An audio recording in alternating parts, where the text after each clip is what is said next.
ஆனா மக்களிடம் செல்னு சொன்ன அண்ணாவை மறந்தது யாரு?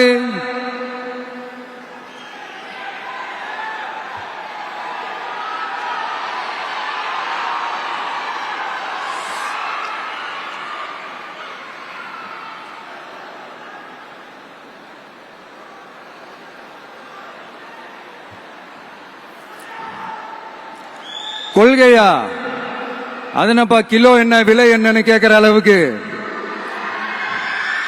அப்படி ஒரு கட்சியை ஒண்ணு நடத்திக்கிட்டு அந்த கட்சியினுடைய தலைவர் தமிழ்நாட்டு முதல்வர் சொல்றாரு, நமக்கு கொள்கை இல்லையா?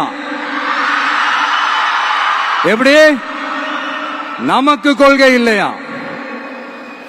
பிறப்புக்கும் எல்லா உயிருக்கும்னு ஒரு அடிப்படை கோட்பாட்டை நம்ம கட்சியினுடைய ஒரு முக்கிய கோட்பாட்டை அறிவிச்ச நமக்கு கொள்கை இல்லையா? எல்லாருக்கும் எல்லாமும் கிடைக்கணும், சமூக நீதி கிடைக்கணும், அந்த சமூக நீதி உண்மையான சமூக நீதியா இருக்கணும், சாதி வாரி கணக்கெடுப்பு நடத்தணும்னு ரொம்ப ஸ்ட்ராங்கா சொன்ன நமக்கு கொள்கை இல்லையா? CAA அறிவிச்சதுக்கு அப்புறம் அப்ப நம்ம கட்சி ஆரம்பிக்கிறதுக்கு முன்னாடியே எதிர்த்த நமக்கு கொள்கை இல்லையா? வகுப்பு சட்டத்தை எதிர்த்து உச்ச நீதிமன்றத்துக்கு முதல்ல போன நமக்கு கொள்கை இல்லையா?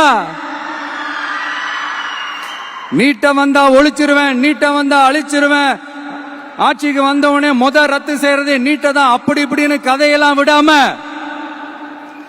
கல்விய மாநில பட்டியல சேர்க்கணும்னு சொன்னதோட மட்டும் இல்லாம அதுக்கு ஒரு இடைக்கால தீர்வை சொன்ன நமக்கு கொள்கை இல்லையா? சமத்துவம் சம வாய்ப்புன்னு ரொம்ப ஸ்ட்ராங்கா சொன்ன நமக்கு கொள்கை இல்லையா? இப்படி கொள்கையை வெறும் பேச்சில மட்டுமே பேசிக்கிட்டு எல்லா கொள்கையும் அண்டர் கிரவுண்ட்ல அடக்கி வச்சுக்கிட்டு என்னமோ இவங்களுக்கு மட்டும்தான் எல்லா கொள்கையும் குத்தகைக்கு எடுத்த மாதிரி, இவங்க கொள்கையே கொள்ளை தானே. எப்படி இவங்க கொள்கையே கொள்ளை தானே. இதெல்லாம் மக்களுக்கு யாருக்கும் தெரியாதுன்னு நினைச்சிட்டு இருக்கீங்களா? பிளே ஸ்டோர் மற்றும் ஆப் ஸ்டோரில் இருந்து பாலிமர் செயலியை QR கோடு மூலம் பதிவிறக்கம் செய்யுங்கள். செய்திகளை உடனுக்குடன் பெறுங்கள்.